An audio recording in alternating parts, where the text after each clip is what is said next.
Flash theatre TV நேயர்களுக்கு அன்பு வணக்கங்கள்.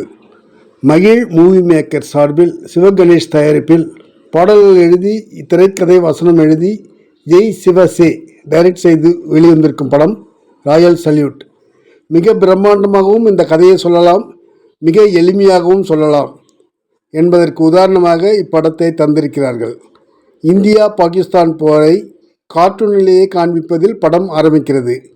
இந்திய பாகிஸ்தான் எல்லையில் நடக்கும் போரை தொடர்ந்து நடக்கும் விஷயங்கள் தான் ராயல் சல்யூட் படத்தின் கதையின் களம். கதையின் நாயகன் சோல்ஜர் சக்திவேலாக நடித்திருக்கும் பிரதீப் எல்லைப் போரில் குண்டடிப்பட்ட தங்கள் மேஜரை தூக்கி கொண்டு சக இராணுவ வீரர் இன்பாவுடன் இந்திய முகாமை நோக்கி 8 கிலோமீட்டரை தாண்டியும் வருகிறான். புதிதாக கல்யாணமானவர்கள் சக்திவேல், பிரதீப் மற்றும் இன்பா அப்பாராவ் அவரவர் மனைவி தங்கள் கணவன் வர வழிமேல் விழிவைத்து காத்திருக்கின்றனர். பிரதீப் சக்திவேலுடன் வரும் நண்பன் இன்பா ஒரு கட்டத்தில் குண்டடிப்பட்டு இறந்து போகிறான். தனி ஒரு ஆளாக இன்னும் எவ்வளவு தூரம்தான் மேஜரை தூக்கி கொண்டு செல்வது என்ற விரக்தியில் நினைவிழந்து இருக்கும் மேஜரை சுட்டு கொன்று விடலாமா என்று கூட நினைக்கிறான் ஒரு கட்டத்தில் சக்திவேல். பிரதீப் இந்த குழப்பத்திலேயே மேஜரை சுமந்து கொண்டு வரும் நாயகன் தெரியாமல் கன்னி வெடி ஒன்றில் கால் வைத்து விடுகிறான். கன்னி வெடியிலிருந்து காலை எடுத்தால் குண்டு வெடித்து ஆளே காலியாகிவிடுவான்.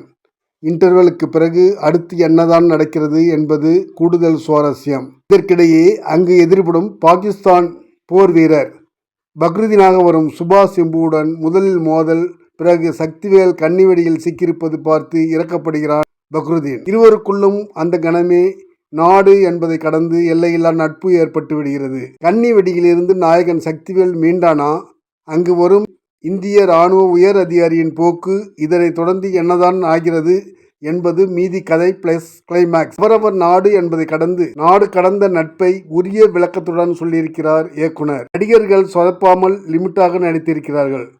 சக்திவேலாக வரும் பிரதீப், அவரது மனைவியாக வரும் அர்ச்சனா சிங், சுய நினைவு இழந்தபடி நடித்திருக்கும் மேஜர் பல்வேந்தர் சிங்காக வரும் யுவராஜ், பாகிஸ்தான் நண்பராக வரும் சுபாஷ் செம்பு நல்ல நடிப்பு தந்திருக்கிறார்கள். ஒளிப்பதிவாளர் கணேஷ் முத்தையா கிடைத்த இடத்தில் மிக அற்புதமான ஒரு நிறைவை தரும் காட்சியமைப்புகளை தந்திருக்கிறார். ஜெய் கிஷான் இசையில் 2 பாடல்கள் மற்றும் ரீரிகார்டிங் கணீர் என்று ஒலிக்கிறது.